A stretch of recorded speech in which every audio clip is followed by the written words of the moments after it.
Pick up the pen, put it on the paper, write on the... Hey guys, it's A Renee. How's everybody doing? Thanks for joining today. We are going to talk a little bit about write your heart out and what that looks like and ultimately what it means. How did I get started with journal, jot, and jive? And when I mentioned write your heart out, how can you apply that to what you do? So ultimately in 2015, I started Journal, Jot, and Jive. It initially was strictly for journal moments. And so the goal that I had was to self-motivate myself to write outside of the norm. And so initially, I started reviewing my journals. So a little tip about me, I have been using a journal since age 7. My mom introduced journal writing to me because I used to just have a little funky attitude about absolutely nothing. I had everything that I needed, everything that I wanted, but that just was me. So she was like, girl, go write in a journal. So that's really how I got into pens, journals, just writing anything. So that's how I started that. Now, as I got older, I realized that my journals would mimic everything wrong, and I just didn't like it the older I got. So I started flipping through, and it just sounded like a broken record.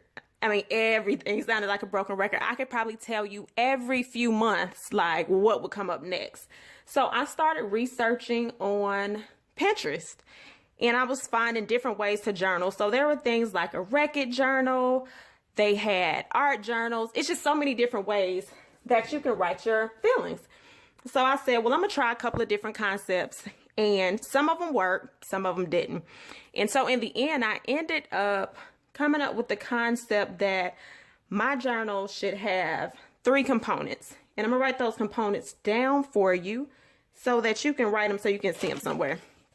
So I'm going to shop my stash. Y'all know we be talking about shopping the stash so far.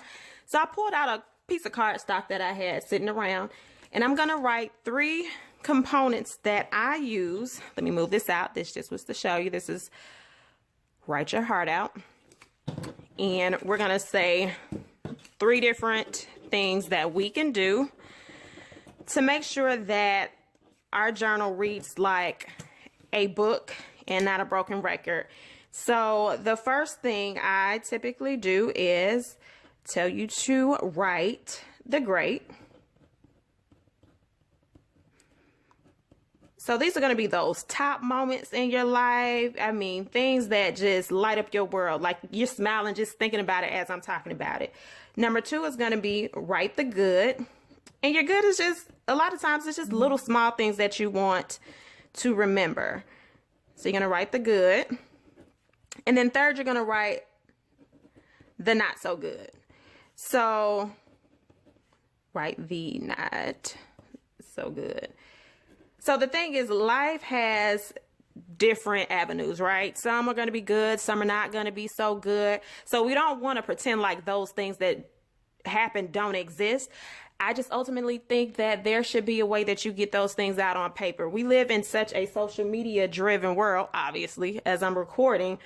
And I realized over the years, just evaluating myself, I would express myself so much on social media that I got away from writing in my journal. And what I also realized is a lot of the things that you put on social media, would you really be willing to write that inside of your journal? And at this point, I'm very transparent, so I would. But some things I'm like, when those time things come up on Facebook, I'm like, oh my God, what in the world was going on? So I'm going to show you a couple of different journals that I have. And I'll show you how you can shop your stash and use the things that you have and make your journals actually cute, something that you want to open daily. You know, a lot of times writing in a journal can be a little intimidating because the pages are super big or they're super blank. So matter of fact, I'm going to show you a blank page. And so I pick up journals all the time. Like they could just be all over. So this is just blank pages. That for some people could be very intimidating, especially if you've never written in a journal. So the goal is to get you motivated. I provide journal prompts, which sometimes are not super long prompts. So in that since it's like, okay, I can get into a routine of using a journal. I can plan it in my planner, and then I open up my journal and I answer those questions. And over time, you'll build up to long entries if you feel like, or just writing motivational quotes. So using a journal, there are just so many different ways that you can add your thoughts without it just being the traditional word by word by word. So this is a traveler's notebook that I got a while ago on a buy, sell, trade place. I just wanted to see if I would even like using a traveler's notebook. So I added different inserts, and all of them aren't complete. So when I flip, you might see some blank pages.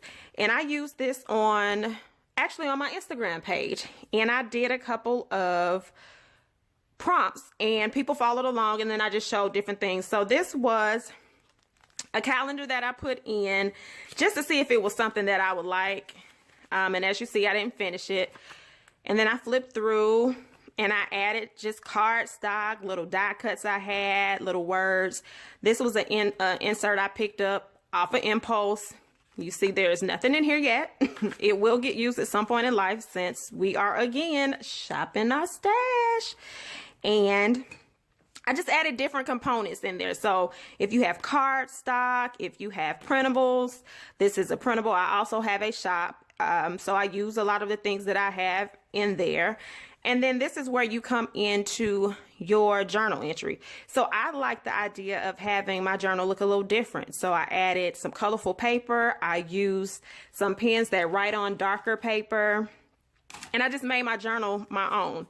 And so as you flip through, you'll just see different questions, cards that you can add in, and you just, again, you make your journal something that you want to look at, something you want to write in, and you get excited about those moments.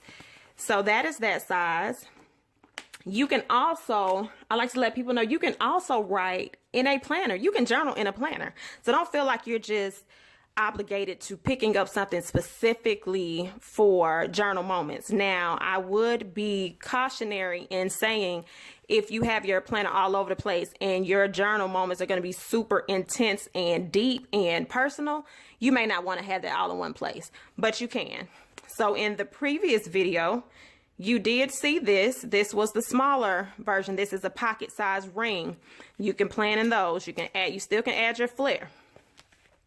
This is another ring journal, and I did this for another month when we were planning, and I just I'm adding the little things in there just to make it cute, and you flip through, and then again, I had other little prompts that I did on my pages, so that's what here. And then again, you'll see sometimes I did not even complete it.